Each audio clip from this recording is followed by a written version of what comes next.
Salut tout le monde, bienvenue à cette quatrième vidéo sur le jeu Here I Stand, publié par GMT Games en 2006. Dans cette vidéo, on va enfin avoir la réponse à notre question par rapport à cette mystérieuse alliance entre les Anglais et les Habsbourg. Qu'est-ce qu'il y avait derrière tout ça? Et spoiler alert, ça va me faire chier. Alors, allons-y. C'est à moi, Ottoman, ma deuxième carte du tour. Et j'avais pas de main écœurante, honnêtement, là. Je joue une carte de 2. Ce qui est relativement modeste. La fontaine de jouvence peut être utilisée à la limite en fin de game ou si vous avez vraiment trop de cartes dans vos mains que vous n'avez plus quoi en crisser, ce qui est assez rare là, pour canceller un voyage d'exploration. Des fois, fin de game, quelqu'un est proche de gagner, puis envoyer un explorateur, puis il y a encore des targets juteuses. Vous pouvez jouer ça, sinon c'est joué pour des points la grande majorité du temps. Fait que ce que je vais faire, c'est que je vais venir recruter une petite cavalerie dans mon stack de la mort qui est ici pour un point, pendant que je suis encore sur une home space. Puis pour le deuxième point, je m'en viens à Belgrade pour les mettre en siège. C'est mon objectif modeste du tour, pour avoir assez de monde pour s'en occuper. Alors voilà qui est fait, pas plus compliqué que ça. Les Habsbourg, eux vont jouer la carte Peasants War. Il est rarement joué pour l'événement, là. Ça fait chier le protestant essentiellement. Des fois le Habsbourg, dépendamment, là, avant la Schmalkaldic League. Sa place de l'Unrest dans des Space German. 3 CP, c'est dur de cracher là-dessus. Et en effet, le Habsbourg ne crache pas là-dessus. Fait qu'il va faire l'assaut de Metz. Ça ne devrait pas être un problème. Il se retrouve avec 6 dés. Fait que dans le fond, là, le calcul, il y a 8 unités. Fait que ça, c'est divisé par 2, round up. Ça lui donne 4 dés. Plus évidemment Charles 5 qui est aux commandes. Ça lui donne 2 dés de plus. Fait qu'il y a 6 dés contre 2. Il n'y a même pas besoin nécessairement de pogner plus de hits, il y a juste besoin de pogner un hit pour éliminer l'unité. Fait qu'il pogne 4, 1, 6, 2, 4 et 5. Alors 2 hits, c'est amplement. Des fois, on aime ça quand les braves mettent soi ou mettent sien. On amène avec eux autres. Malheureusement, ils lancent un dé plus un en défense, pognent 4 et 1. Donc, ils font pas de dommages. Alors, la pauvre petite unité indépendante de Metz est éliminée. Et les Habsbourg, où sont-ils? Ici. Viennent de prendre possession d'une autre qui. Ça lui donne pas de carte de plus, ça lui donne un VP de plus. Mais le Habsbourg qui est le seul power qui reçoit seulement un VP par qui. C'est long et difficile de gagner avec les VP comme Habsbourg.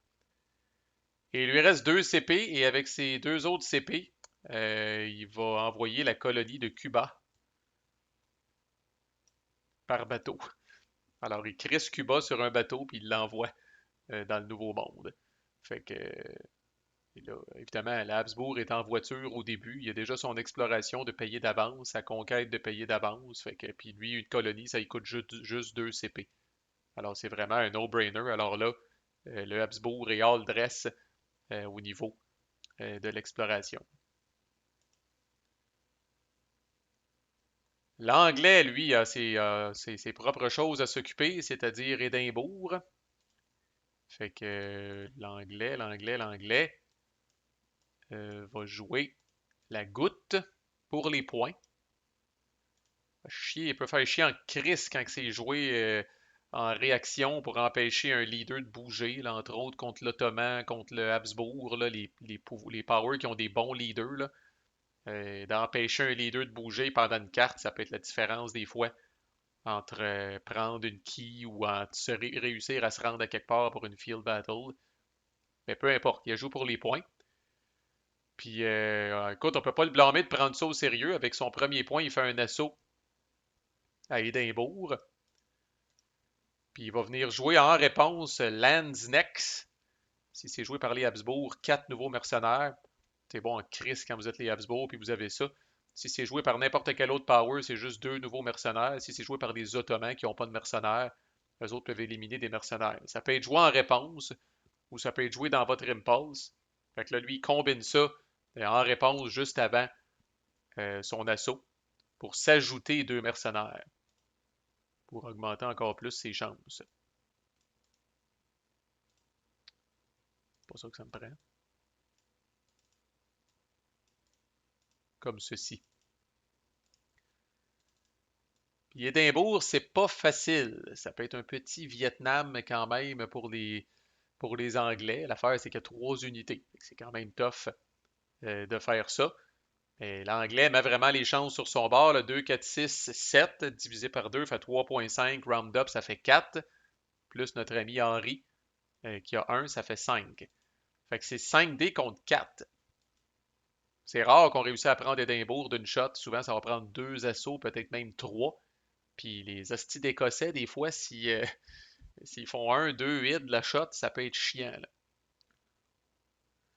Alors, l'Anglais, donc, lance 5 dés, 4, 2, 2, 6 et 1. Alors, ça tombe crissement pas ce tour-là. Puis en plus, les Écossais, 2, 5, 6 et 2.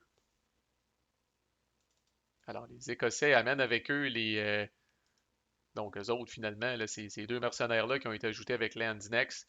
On oublie ça. Puis il y a un régulier écossais qui part. Et croyez-le ou non, ça a des avantages, hostie, de replayer les logs comme ça. C'est l'anglais qui va être content. J'ai rechecké tous les logs et tout ça. Il n'a rien fait avec son deuxième CP. Alors la goutte, ça lui donnait 2 CP. Son premier CP, il a fait un assaut, puis là, on dirait un peu déconfit ou en calice, most likely, que son assaut ait chié. Il n'a rien fait avec le deuxième CP. Typiquement, il va se recruter probablement un mercenaire à Londres, quelque chose de même. C'est pas la fin du monde, mais tous les points sont importants. Comme disait l'autre, fait que là, pour l'instant, chercher le pas, le deuxième CP de la goutte, là, ça fait déjà une petite bout que c'est passé, puis il n'y a rien qui a été fait avec ça. Alright, la France. Ne joue pas sa home card encore. Va jouer les Janissaries Rebels. Je suis très content que c'est lui qui l'ait pogné, qui vient crisser de l'unrest dans mon royaume ottoman. Et lui, il joue ça pour les points. Il vient s'ajouter 2 mercenaires à Bordeaux, le crapaud. On y croit quasiment, là. On y croit quasiment qu'il va faire un move sur Navarre. À suivre. Alors, le pape, lui aussi, aimerait bien prendre le contrôle de Florence. A son propre mini-conflit militaire à s'occuper. Alors, il va jouer les Anabaptistes, qui peut être pas pire, sérieusement, mais encore là pour 3 points. Pardon. C'est dur de se convaincre de jouer l'événement. Pas comme si la réforme protestante était partie sur les chapeaux de roue. Elle est dans la moyenne, je dirais, la réforme protestante. Bref, il joue les points, style le pape militaire qui, malheureusement, se défait de ses responsabilités religieuses pour venir se battre à Florence. Puis un autre qui prend ça au sérieux, mais j'avoue que le pape, c'est pas mal plus dicey, fait qu'il fait bien, là. Surtout que c'est une petite crise de carte de 1. Il va venir jouer une carte de combat, Siege Mining, 3 dés d'extra dans un assaut si vous êtes l'attaquant. Alors, le pape, normalement, aurait eu seulement 2 petits dés contre 2 dés. Maintenant, il a 5 dés contre 2 dés. Fait il mérite Florence, je dois dire. Et comme de fait, il roule 5, 6, 1, 4, 4. Alors, si vous croyez au destin et au karma, là, ces 2 premiers dés ont été des hits, alors il n'y aurait pas eu besoin de Siege Mining. Les 3 dés de Siege Mining n'ont rien colissé. On ne peut pas savoir ça d'avance. Et les Florençois ou les Florentins, là, pognent 6 et 3. Alors, ils amènent avec eux le petit régulier du pape, mais ils sont éliminés par la même occasion. Alors, c'est 2 VP de plus pour le pape. Comme on disait l'autre fois, ça ne donne pas une carte de plus pour l'instant. Mais ça s'en vient s'il réussit à s'allier avec Venise. Avec les 2 CP qui lui restent, il va venir recruter 2 mercenaires à Ravenna. Des protégés Saki, pas que des fois que le français aurait des idées. Là. Et voilà qui est fait. Et notre ami le protestant, puisque oui, c'est en quelque sorte notre ami, Va venir jouer la guerre en Perse. C'est une autre carte qui aurait pu me faire chier en tabarnak. Une chance, c'est mes similis alliés naturels qui l'ont pogné. Alors, lui, il veut rien savoir de l'événement, fait qu'il va publier 2 fois des traités en allemand. Alors, c'est 2 CP chacun, ça lui donne 2 attempts à chaque fois. Première tentative sur Mainz, c'est pas facile, c'est 2 dés. Alors, il roule ses 2 dés, il pogne 5 et 5. Une belle brasse, mais ça reste que son plus haut, c'est 5. Contre 1, 2, 3 dés pour le pape, qui pogne 4, 5 et 4. Il n'y en aura pas de facile, c'était stressant tout ça. Mais en cas d'égalité, c'est le prot qui gagne. Alors ça devient protestant, puis c'est important en hostie, parce qu'encore là, c'est un électorate, le quatrième. Ça vient mettre une belle unité protestante ici. Confiant de ça, il essaye Cologne, qui a maintenant 2 dés, un pour Mainz et un pour l'unité qui est à Mainz. Il pogne 1 et 5. Cologne, qui est malgré son apparence centrale, est contré par seulement 2 dés, Liège et Munster. Et malheureusement pour le protestant, le pape pogne 6 et 3. Alors le plus haut du protestant était 5. Le pape réussit à contrer ça avec un 6. Deuxième publication de traité, 2 autres spaces peuvent être essayés. Il va donc essayer Cassel, qui un de Mainz et un pour l'unité qui est à Mainz et un pour Nuremberg qui est ici, donc 3D. 5, 4 et 2. Il n'y en aura pas de facile. Le pape va contrer avec 1, 2, 3. Il pogne 5, 2 et 2. Égalité, c'est bon pour le prot. Et un autre long shot, mais il aura essayé ces 2 électorates, on ne peut pas le blâmer. Il essaye Trier. Euh, il y a 2 dés à Trier. Encore là, un pour Mainz, un pour la troupe qui est là. Il pogne 3 et 3. Vraiment une brasse de merde. Et le pape, lui, a un pour Liège, un pour Metz et un pour les troupes catholiques à Metz. Et il pogne 2, 5 et 5. Il y avait juste à battre 3. C'est quand même pas si pire. Alors voilà qui est fait. On fait une autre ronde de cartes. Ça va aller pas mal plus vite. Votre humble serviteur ici, là, je peux commencer à l'admettre, j'avais une main relativement de merde. Mon autre carte, c'est une carte de 1. Puis les cartes que vous voyez en main, c'est pas les vraies cartes qui restent en main. Je bâtis le log à mesure. Là. Il va me rester une carte, moi, après ça. Field Artillery, que j'utilise pour les points, pour faire le fameux assaut à Belgrade. Fait qu'on compte pas la cavalerie, mais quand même, 4, 8, 10, 11 réguliers. Ça donne 5.5, ça donne donc 6, plus 2 pour Soliman, ça me donne 8 dés contre 2. Et je pogne 1, 6, 2, 5, 3, 1, 4, 3. C'est réussi. Puis eux autres pognent, les Hongrois pognent 5 et 1. Alors je vais éliminer la petite cavalerie, je l'avais amené pour ça. Mais eux autres sont éliminés et moi aussi, je ne suis pas en reste. Je viens colisser une qui ici. Et dans mon cas, ça me donne une carte de plus. L'Ottoman, c'est vraiment dramatique, dramatique si vous ne réussissez pas à prendre Belgrade. Mais tu sais, quand on disait, là, j'arrive à faire l'assaut, quelqu'un aurait joué la goutte ou quelque chose de même, ça fait chier en esti. Je suis obligé de brûler ma dernière carte, mettons, pour faire l'assaut à Belgrade. Si tout va bien, je devrais être capable de garder ma dernière carte. Là, on va voir un petit peu d'événements. Le Habsbourg. Un pas pire événement, I guess. C'est pas grand-chose d'autre à faire avec 2 CP, mais écoute. Il va venir se mettre là, un gouverneur colonial. Il peut être joué par n'importe quel power. Euh, pour bouger là, ce marqueur-là, bon, essentiellement, si quand il va rouler pour sa fameuse colonie de Cuba, s'il pogne le fameux no effect, de pas d'effet, ça va lui donner une carte à la place. No effect results from any colony of the chosen player are converted to card. Ça, c'est quand vous voulez aider votre propre power. Si vous voulez faire chier un power des autres, vous avez aussi l'option de faire en sorte qu'au lieu d'être un gouverneur colonial, c'est un soulèvement des tribus autochtones. Puis là, à ce moment-là, un no effect devient un résultat éliminé à la place. Mais à date, le Habsbourg s'enligne pour être le seul qui va avoir une colonie. Des fois, le français va en créer une. L'anglais, pour l'instant, en a plein les bras. Fait que lui, j'ai tué. Oh my god, faut que j'aille chercher le marqueur. Colis, vous savez comment que ça. Ça va mal, ces affaires-là, d'habitude. Ça doit être New World. Oui, Chris. Alors ça, c'est flippable, c'est ça. Fait que lui, pour être clair, va venir le mettre du côté colonial governor, qui va faire en sorte que s'il pogne le résultat NoFX, ça lui donne une carte. C'est bon juste pour une shot. C'est écrit Marker is removed from display à la fin d'un card draw où le no effect result a été altéré.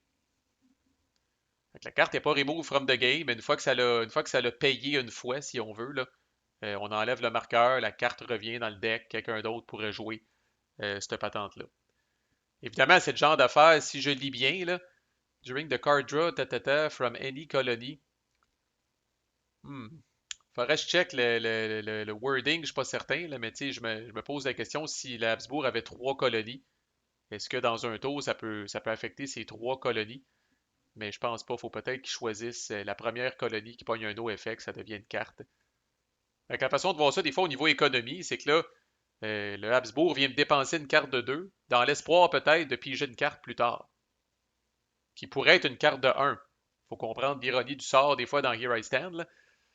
Mais n'empêche, il y a une question de tempo aussi qui est de dire, bon, le premier tour est fait, ça va assez bien pour le Habsbourg, il a réussi à prendre Metz. Fait que, tu sais, vaut mieux des fois une carte de 1 au tour 2 ou au tour 3 qu'une carte de 2 au premier tour que vous n'avez rien à colisser avec. Fait que, anyway, ça c'est fait pour l'instant. Puis en fait, techniquement, il l'a joué pour l'événement. Ça change pas grand-chose. Et là, la crosse que je parlais en intro, là. Alors, cette fameuse alliance mystérieuse, puis le Habsbourg qui a donné une carte aléatoire à l'anglais, ben, c'était pour ça. Notre crise d'anglais a charmé le Habsbourg en disant Hey, j'ai John Zappolia dans mes mains, ça vaut quoi pour toi? Puis le Habsbourg, avec raison, j'aurais fait pareil. Il a dit Ben, je suis prêt à te donner une carte aléatoire. Puis il y a peut-être même d'autres choses, mais ça explique, je dirais, le 90% du deal. Alors, si la calice de space de Bouddha qui est ici n'est pas en siège, vous ajoutez 4 réguliers du pouvoir qui contrôle Bouddha. Si c'est la Hongrie qui contrôle Bouddha, ben vous ajoutez des réguliers de la Hongrie dans cette space-là jusqu'à la limite du counter mix. Puis là. Hein? Ah oui, ça c'est flippable. Puis ça c'est flippable. Puis ça c'est-tu flippable? Non. Hmm. Il est peut-être pas capable d'en ajouter 4. Faudrait que je check dans ma game s'il a réussi. On dirait qu'il est juste capable d'en ajouter 2 parce qu'après ça, il n'y a plus de Hongrois. Puis il n'y a plus vraiment de façon de faire du change. Ici, il y a un bonhomme. Fait que c'est pas comme si on pouvait l'enlever de là. Alors peut-être que ça a fait en sorte de juste rajouter deux bonhommes ici. Moi, j'avais dans la tête que ça rajoutait quatre bonhommes. J'avoue que j'avais pas checké le counter mix. Ça, à l'an 12, c'est un 2. Fait qu'on oublie ça. Interesting.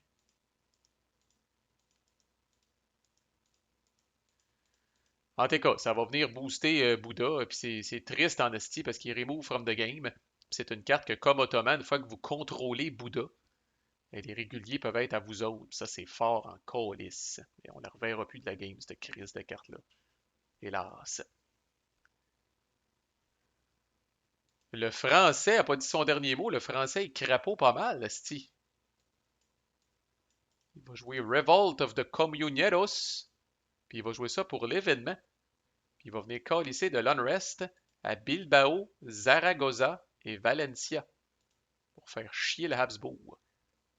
Pas la fin du monde pour le Habsbourg, ça empêche un spring déplo vers Navarre, fait que ça force peut-être le Habsbourg à se bouger le cul. C'est très intéressant, un Français qui oppose le Habsbourg, surtout si vous êtes l'Ottoman. Et finalement, le pape va jouer sa home card, Leipzig Debate, va choisir son propre debater, sans surprise. C'est pas mal ça que tout le temps qu'il fait avec sa carte. Il va choisir l'extrêmement puissant et dangereux Eck. Alors, on appelle Eck à la barre, qui a une valeur de 3, mais qui a plus un dé dans les débats. Fait que là, ça donne 7 dés au pape. L'attaquant a toujours 3 dés de plus. Puis là, Eck a plus un dé. Fait que ça donne 7 dés pour le pape. Le pape décide d'aller piger randomly parmi les réformateurs ou les debaters fatigués. Il est relativement chanceux, il pogne Bucer. Alors, par défaut, c'est comme ça. Et un debater fatigué ajoute seulement un dé. Fait que Bucer a 2 dés plus un 3 contre 7 dés. Alors, il y a une possibilité réelle que Bucer passe au fourneau, là, passe au bûcher. Là. 7 dés contre 3, si le pape pogne 3 hits de plus, quand même pas mal, mais bref, il y a une chance. Alors, notre ami le protestant ne prendra pas le risque. C'est un autre classique, il va venir jouer la fameuse carte qui a donné son nom au jeu, Here I Stand. Alors, il remplace Bucer par Luther. Alors là, Luther a 4 d'abord, puis il n'est pas fatigué, lui, fait que 4 plus 2. Fait que là, c'est 7D contre 6D. On a vu de toutes les sortes style là-dedans, là. Ça peut revirer n'importe comment. Eck pogne 1, 3, 4, 2, 1, 5, 5. 2, 8. Luther pogne 2, 3, 6, 2, 3, 4. 2 hits contre 1. C'est pas mal ordinaire. Alors le pape peut venir flipper une space. Il va venir flipper Cassel. Leipzig debate prend le bord. Ça prend le bord. Quand c'est joué, par exemple, pour cet effet-là, le protestant pige une carte du deck.